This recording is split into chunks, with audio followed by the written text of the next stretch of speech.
தேவனுடைய ஆசரிப்பு கூடாரம் எப்படி இருக்கும் என்று தெரிய வேண்டுமா? என்னுடன் வாருங்கள், இந்த காணொளியை பாருங்கள். பாலைவனத்தின் நடுவில் தேவன் தங்கியிருந்த ஒரு அதிசய ஸ்தலம் இருந்தது.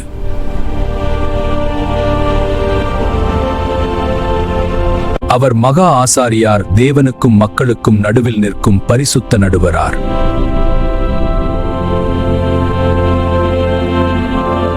வெளிப்புற மண்டபத்தில் பலி செலுத்தப்பட்டது. பாவத்திற்கு பரிகாரம் இங்கே ஆரம்பமானது.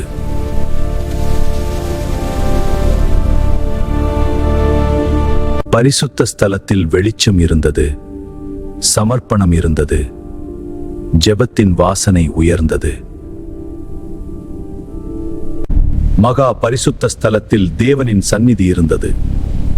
ஒரு வருடத்தில் ஒரே ஒரு முறை மட்டும் மகா ஆசாரியார் உள்ளே சென்றார்.